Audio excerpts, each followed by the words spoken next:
one's leaning hard back. And you need to be aware of what's going on. Not tipping over that chainsaw. Leaning hard back. Over there.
Hello, welcome to Top of the World.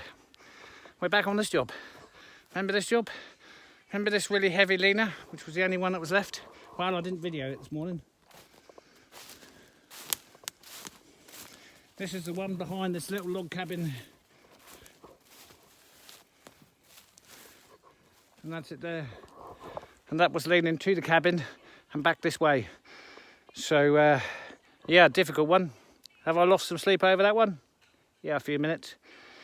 Anyway, I'm going to turn you around and show you where we are. Okay, so this was this backward heavy leaner here.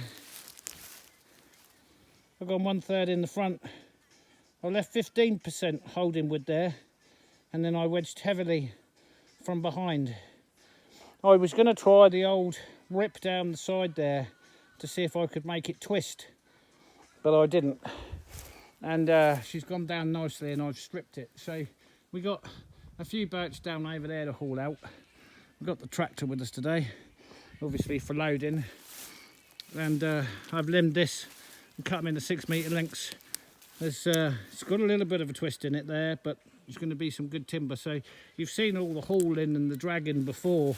Now, there's something very interesting on this that's probably going to feature a bit later. Right, see that? I've got something in mind for that. So whilst we'll load it in its length, we're probably going to hold on to that bit for something else I've got. But I've got a lot of timber down over there to haul out. We're going to haul all this out and load it up on the trailer and get a couple of loads back. I've got a bit of a dilemma. Wow. Let me show you this. As I kept saying, winter's coming. Right. Look at that. That's genuine Alice in Wonderland stuff.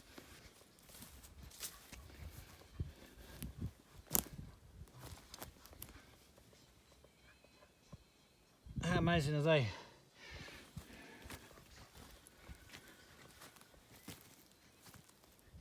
They're amazing for their colour and their shape, but let me show you something that's amazing for its size.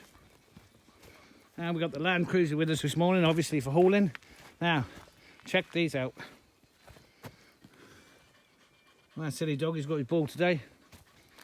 How about that? Let me give you a perspective.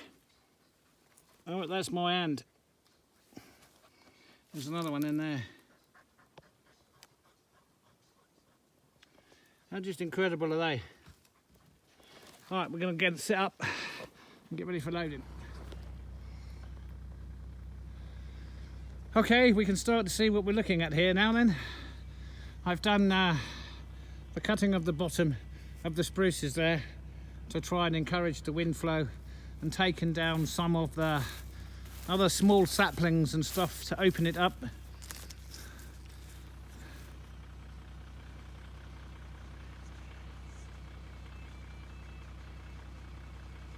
Is grazing on grass. So this area was thick, you couldn't even walk through it.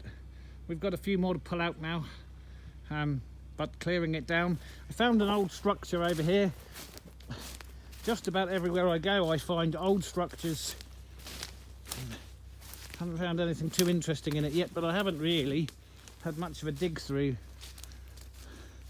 So the cause of the rot of this structure is all these small trees. If this structure had, do you know, I might open this up a bit more. That's an aspen there. Not that one though. But I might take a few of these. So there's an old tin can in there, some other sort of metal thing, with some kind of perhaps shed, or it's right on the boundary. Looks like the door was this end, and there's a big stone there inside. Yeah, so I know the door was the other end. I can see the door. So I find a lot of these old structures collapsed where the oh, I know what that is. Okay, yeah, I know what this is. So this is copper extract. Right, I can't remember what it is. It's what you make the red paint from. Out a window. Look. So this is you get this from the copper mines, and this is the basis for what the red paint is. Right, here we go. We've got military box. 1866. Could be a dynamite box. Oh,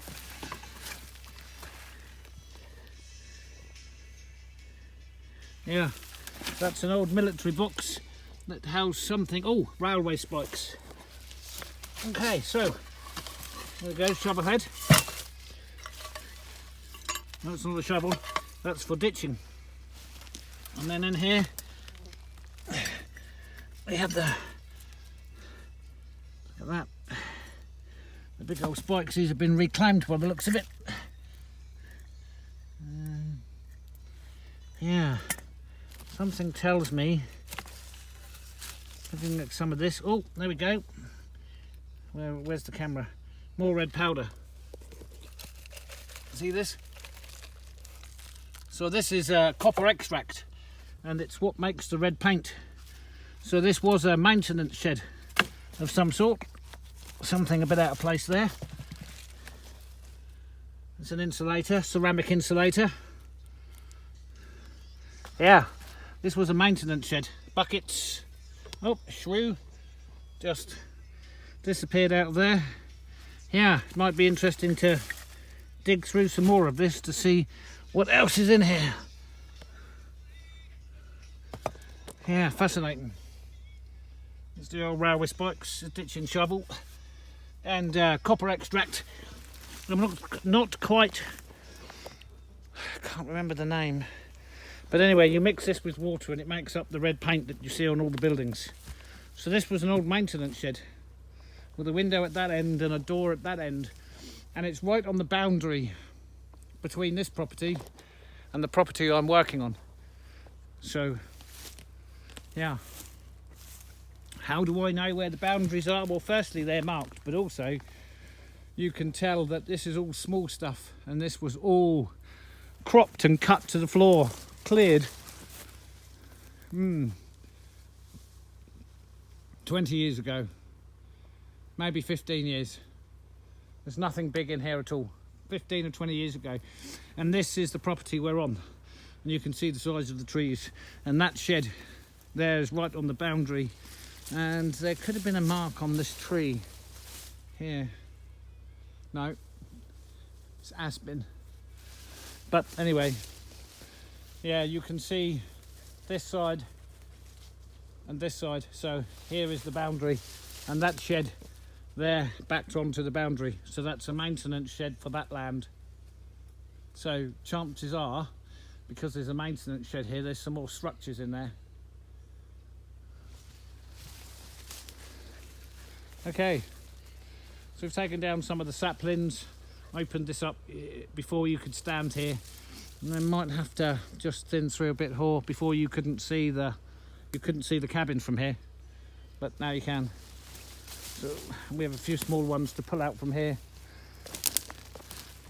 Some dead willow, small birch.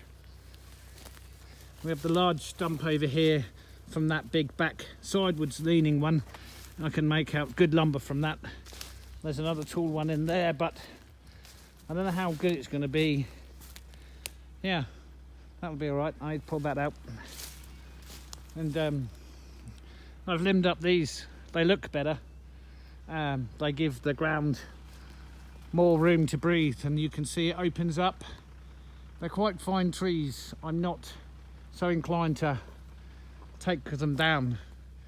Depends what I've said to the owner. She left me just to decide how to open it up, and then when I finish she can come back and then see the result and mark anything else that needs to come down.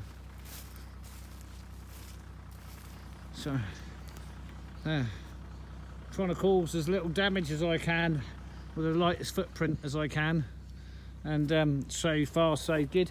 And I managed to miss this huge termite hill here, which this time of year will be alive.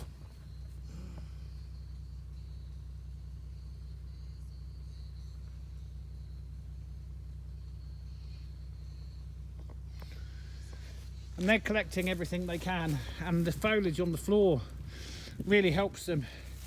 What would really be a benefit to these is if I picked up these limbs that I've cut here and then lay them over the top of it, and it gives them a lot of fresh stuff to take inside, and they don't have to travel so far, so they can build their nest up and protect themselves from the winter far quicker.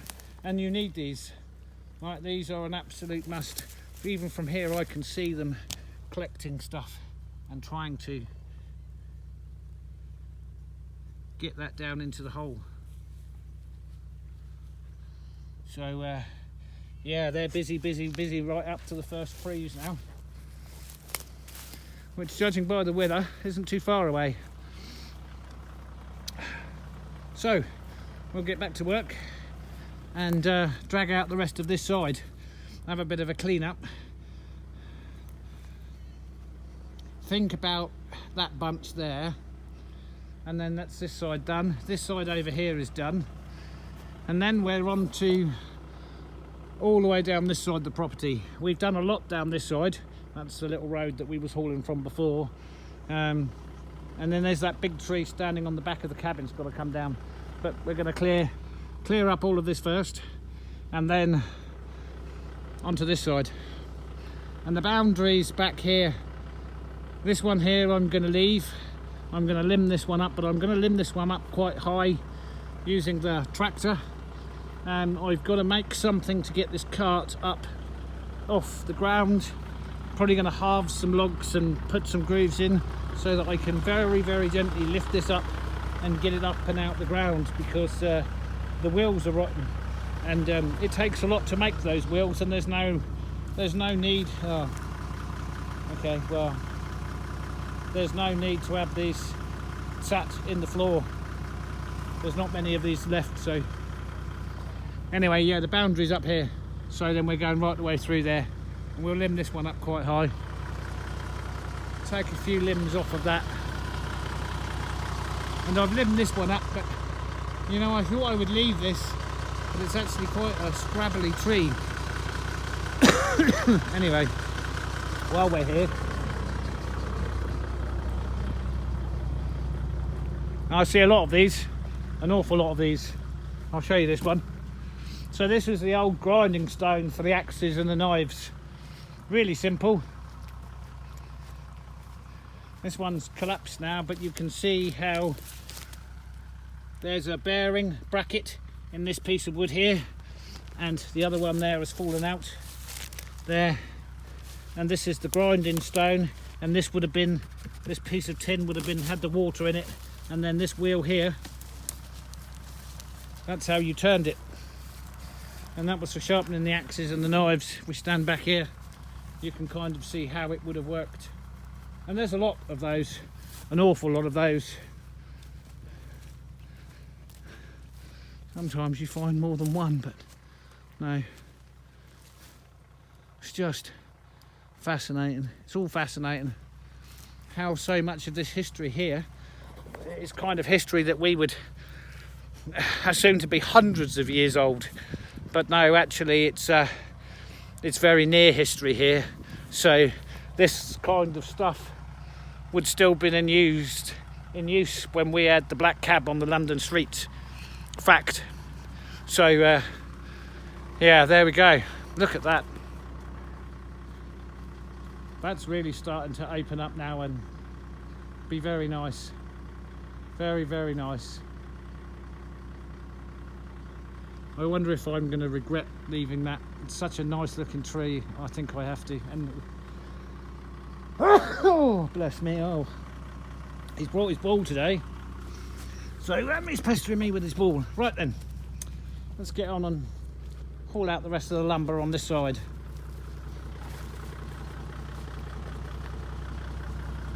There we go, sideways jump.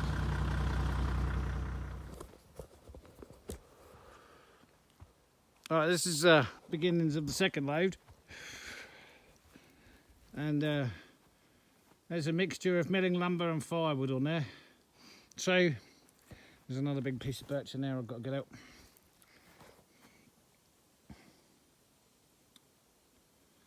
So that's really come along very nicely. I'm very pleased with the results there. I'm not so keen to... I'm undecided yet about this, just because the one behind it's so dominating and so nice. And if we look up, there's not so much room there. And also that one's a bit, and we're talking about this one here, it's a bit thin, and yeah, I'm not quite so sure if it needs to be there, but maybe I'll limb it up and see what it looks like. And I opted to leave that one next to the shed, the small one.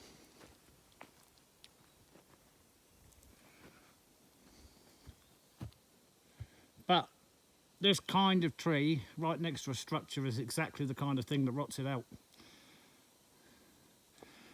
I'm not sure. That was a sapling. None of these trees have been planted, they're all saplings. I've cleared all the saplings from this area here. And unfortunately, as I knew would happen, which is why I filmed them this morning, these got destroyed during the course of the devastation that is the cutting and the removing of the trees, which is a shame. So I've cut all the saplings out of this area, and obviously that big one's dead now. You remember I said about termite hill and how I'd cover it up? Right. All termite hills like this are all based around the bottom of the fir, and I've cut that one. And that means they've got to travel further for what they need. But this has ensured its security for the winter. It also has ensured it will grow. That's a bit like Walmart dropping its entire warehouse in your back garden. That is. And that will ensure the safety and security of that particular termite hill through the winter. And we can see how this is now opened up from what it was. I think I'm done here. I've looked at this little group of birch there several times. I think for the moment I'm happy leaving that there. Yeah, I think for the moment I'm happy with that. That's so roomy and so airy. So I think now the next thing to do is to take a little walk and make a plan. I'd like to put a few more on that before I take it all the way back to the yard. So let's go and revisit what we did a couple of weeks ago. You see by the track the rain that we've had. It's just been immense. But you can see how fast this has grown up. This was stripped out just 3 weeks ago with us dragging the Toyota around. So this is the area that we've cleared. There's quite a bit more wood to pull out of here. As you can see, some of this birch is rotten. It's best left to the insects on the ground. It's not worth pulling it out. But there's a lot down there that's not. So this is where we are now, and I've satisfactory. I think I've thinned in the way that I want to there. I mean, they've grown incredibly tall, and they're very thin because of the density that was here. I'm not quite sure about them aspen either. That's a nice straight aspen, and for those that you know I need to keep some aspen in stock for saunas. So there's that one that's been stood there all the time. That's one of the next ones down just because it's there. All this birch down here has to be pulled out. All the trees that are left there. And then we're on to this side. And there's a lot to come out this side. We done this side earlier, so I did a walk down. Much further to pull. Oh, I missed those two. We'll go and have a look at those toadstools. Oh, there's some. Let's do it now. There's some interesting ones there. The yellow ones.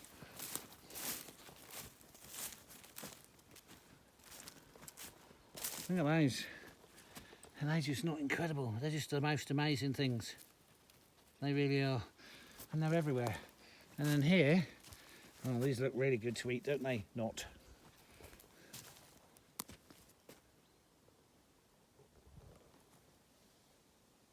Incredible. What do they look like from underneath?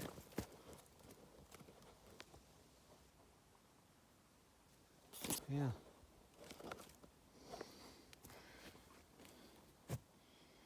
Yeah, I dare say they could do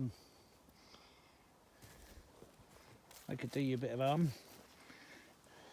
These red ones, though, these are just amazing. There's a big old brown one there. Oh. So I think now there was some talk of me a year or two ago building some kind of heavy sled that could be dragged in the snow and across the grass and soil, and that would be the way of getting these things out, because I've got nothing to get down here and get these birch here, and I've got to recover as much firewood and milling lumber as I can, because this is not a job I got paid for. So, oh, all this stuff down here, it's no good, it's rotten. Look at that. It's rotten, no use at all. The false chaga is though. Look at all this. For those that don't know, I call this false chaga, and we cut this up and burn this to keep the mosquitoes away. There is some real chaga. Highly valuable and highly valued by those that know. Let's see if we can see it. Right. There. On the side of that, where are we? Just by that part in there. Right. That there, that big lump, that's chaga. You make tea out of that. That has all sort of health benefits. You need an axe and climb up and get those. I'm not going to, because there was two things, as I'm sure you remember the owner stipulated. Right, do not, under any circumstances, touch that tree, and take the bird box off this tree. They are my only instructions. So we will adhere to those instructions, and we'll not go up and take that piece of chaga off, no matter how healthy it may be. That's an old tree. That is so old. This one next to it just doesn't look well. Doesn't look well at all. It's old, but it's never had a chance next to that behemoth there. But I would need to tap this with my axe. That's interesting. That's so interesting. This is a lightning strike. What is that? What is that?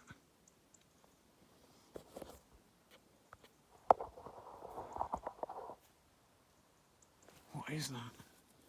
I don't know what that is. But anyway, yeah. It don't sound good, but I would know better if I... Bark missing down there. Yeah, that's not the most healthy of tree, although I'm sure that split goes all the way to the ground. Look at that, twists all the way up. Yeah. Yeah, she's not too well, that one. Anyhow, I'm going to leave it for the time being. You don't want to let these ones go too bad. They're so dangerous if they're too dead before you cut them down. Right. Wow. A lot of what I thought was good lying down there is no good because it's rotten.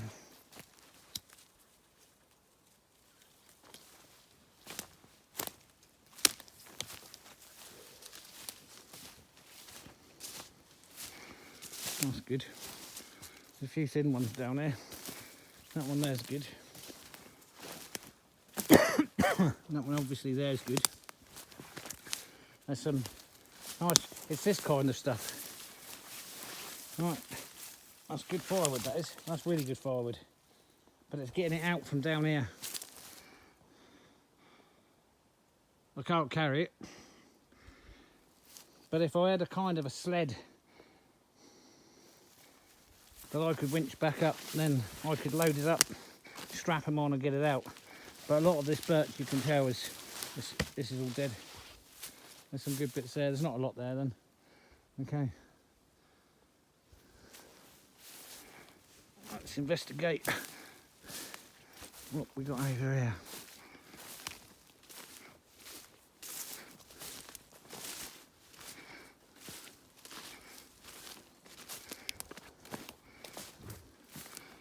Yeah, somebody's had a bit of a go down there and not cleaned up their mess.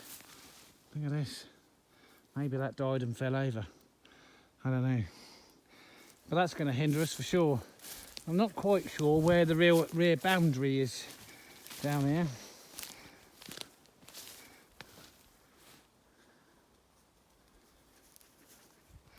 Yeah, there'll be a boundary marker somewhere. Oh, there. See that red line on that tree? There. That's the rear boundary and the side boundary. So we're all the way down there clearing all this out. There's a stone structure there. We need to look at that. Where's that red line gone? There we go. You can see him now. That's the boundary.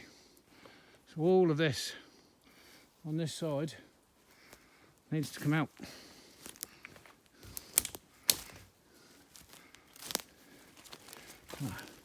Well, no, now I've said that.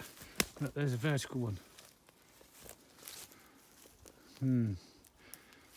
Okay, I need to check that vertical one with the other side, because that vertical one may mean that's the rear boundary there. I need to check that. That would kind of coincide with this rock structure, which is how they used to mark the boundaries before. Oh, here we go. This is exactly what I was looking for. Right. You see all this spray paint on these rocks? There's a marker post back there. So I project that across to the other side and see if I can't find the other one. Yeah, that may well be the rear marker.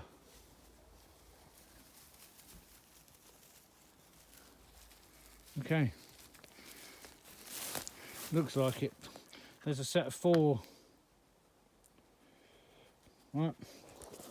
This is a bit like the Utah, California. Oh, my memory. Anyhow. So this may well mark 4 corners. Okay, it does. God, I'm good. Right, so we have 4 rocks marking 4 corners.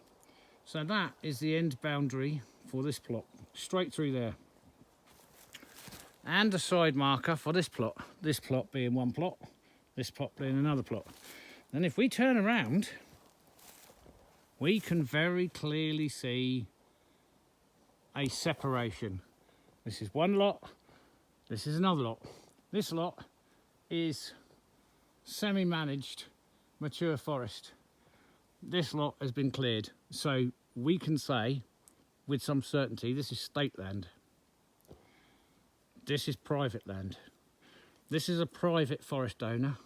This is state land because it's stripped, right? SCA. And then this is a single private owner, and this is a single private owner. So I know both of these owners. I know this is state owned, and I think this is part of Tommy's land. And he owns a lot of forest, and he's not in any rush to cut it. So there we are, the 4 rocks like that. 1, 2, 3, 4 on the marker post. This is the corner post of 4 separate plots, so I'm very clear now which is the end boundary. I'm very clear now which is the end boundary, and that would explain this rock structure here. Right. Now she's marked those 2 trees up. That's the owner's marked those 2 trees. Right, they're on the boundary line. They can come out. That would explain why that one is there. Because very often where there's a boundary, one side or the other leaves the trees. They're a bit reluctant to take the trees. I'm very clear, if you string a line or put a laser line from one boundary marker to another, and there's a tree that's more than 50% on one side or the other, then that belongs to wherever it is and can be cut by that person. There's no point in leaving them if the owner has requested that they come down. So it's quite an interesting structure there, that rock structure.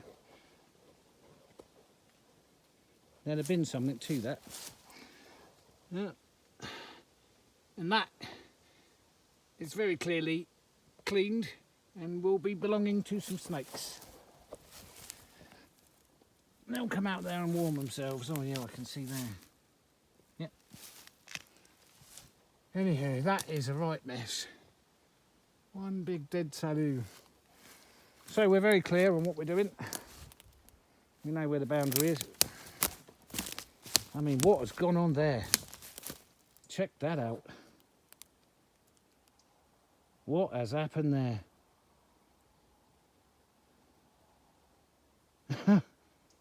Okay.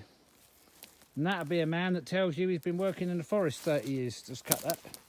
I know what I'm doing. Do you? Right, well, that don't look like it from where I'm standing. Anyway, we don't want none of that. Oh, that was a classic. What is going on here? How fascinating is that? What? There's a few of them like that. That's got a double angled cut on it, look. Yeah.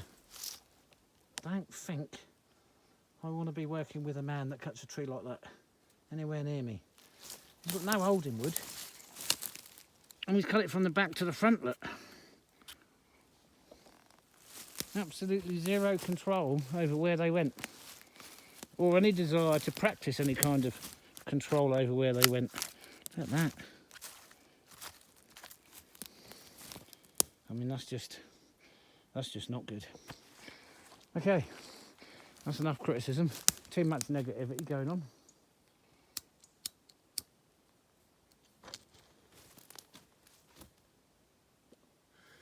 Okay, there's a mixture. Oh, that's not a good one either. Now this is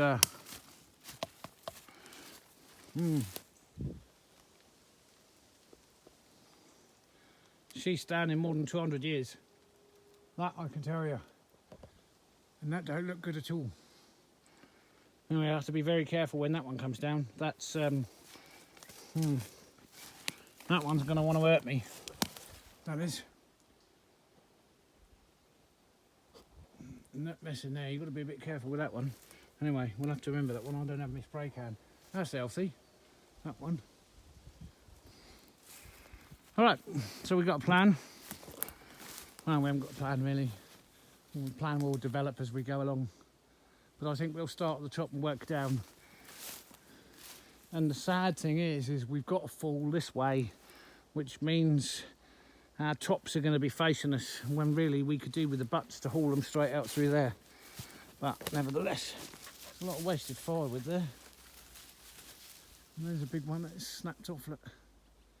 There. And that one. Yeah. Okay. So when I was stood up here earlier and looked down, I could just see a lot of birch lying down there, and wondered why I hadn't hauled that lot up. But of course that's all rotten. The insects will be into all that. Every time I look at this, it looks like there's too many there, but yeah, I don't think I want to take any more out yet. Right, did the same man, what? I don't know. What's going on there?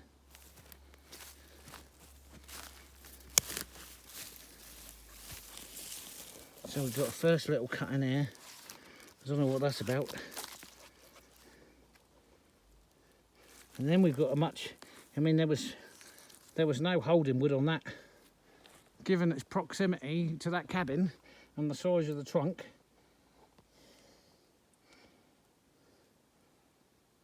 Yeah, I don't know, there's no acceptable method for that. There's nothing acceptable at all that would make you do a cut like that. Look at that. They got some funny old ideas here, I tell you. And they ain't safe. Yeah, I might have taken a bit of criticism, not to my face because I don't do that. I might have taken a bit of criticism when I arrived and started cutting. I thought, oh, time for a story. So, man comes to see me, and he owns some land that used to be an old quarry, and they're going to excavate all the ditches by the side of the road. And there's some big trees, including some big aspen. Needs to come down. So anyway, a bit of a difficult story because he knows who he is. Anyhow, so we arrives there, and I can get his chainsaw going and losing his temper and throwing it about and all this kind of, you know, malarkey. So he gets my chainsaw out. Need to fill it out with petrol. I'm smoking a cigarette. And not tailor-made, you know, roll up. Filling out with petrol. Right, he's off. I mean, he's off, gone. Running down the track. That's a bit odd. Where's he going? Filled up my petrol, filled up my oil, put it back together. He come back, he says, you're mad. You're mad, you're mad. I was looking around. He must be talking to me. Mad? What? He said, he's smoking a cigarette and filling the chainsaw up with petrol. Right. So, they must believe that you can ignite petrol with a cigarette then. Anywho, there you go, that's that story. And there's the job. It's really coming. It's really coming. The sunshine, it's down there in the cabin. When that's down, right, that will, and when some of these are down, it's just a shame that it's such a severe gradient. I just don't think the camera picks up just how far and how steeply that goes down, but it does. Right, final phase, this side. Yeah, I'm half tempted to call it a day there because I can't really take anything down just to top up this trailer. So there's another Toad Stool. I like these 4 trees standing there. I looked at them earlier and I weren't sure. So if we stand now, you know, you'd just replace that, wouldn't you? Anyway, if we stand now outside the front door, and they are lovely doors, there you go. Amazing. Yeah, you could argue there's too many there of these big birch, but I don't think so. I like them. Yeah, that's the owner's choice after that. That's nice to see that one gone down from there. Yeah. But certainly, you've got to keep the wind flowing around these old cabins, otherwise they'll just rot out. And you can see just how rotten that is. This is screaming for a repaint, this is. And it needs, the powder that we found over in the shed, that's what it needs. What some of these old cabins, not a lot of them I've got to admit, but they've had more modern paint on them that prevents the logs. That you can see we're all cut with the broad axe. I don't know if we're allowed to show that. Adult content. Bad. It's got to be a nest up there somewhere, doesn't it? Yeah, it needs a repaint now. Okay, this is new. Moss between the windows. That's there to absorb the moisture. Okay. So that's dried moss. Put between the windows. This is in. They've done the roof, but I'm sure they're going to do this now. They're in the middle of sorting this out. There's a clove peg. Look at that. That's the original. Oh, it's loose as well. I was about to say, I bet they're still tight in there. But no, it's loose. Look at that. How incredible is that? Let's pop that back in there. Yeah, it's in good condition. It's in good condition.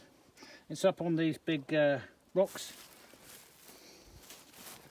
And a bit of an airflow. You know, I'm quite tempted just to whip that out of it. Just so that there's no moisture touching in this corner. Corners tend to get a bit neglected, and there's no need for this being here. No need at all. Yeah, and it's wearing the wood up there. You see that? Where the wind's blowing it like this. We'll have that out of it.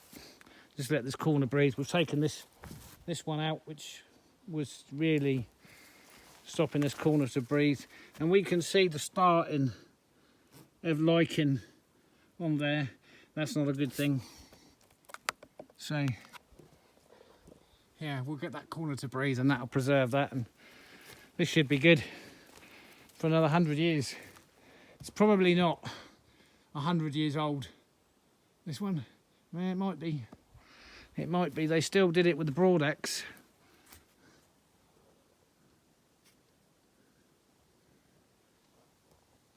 You know, some of these men were, but considering they were so far behind the rest of the world, they were incredibly skilled. They really were incredibly skilled. I'm not quite sure why that post is up there. I'd hate to think there's a join behind there, but there is. It's an internal wall join. Okay, I'll explain this. So, haunches on these buildings. All of these buildings, you notice, don't have haunches, and they should. They should. And they probably all did in the beginning. And I've seen a number of cabins that were fully haunched as they should have been, fully notched. Actually, these have got flat notches like I can see there.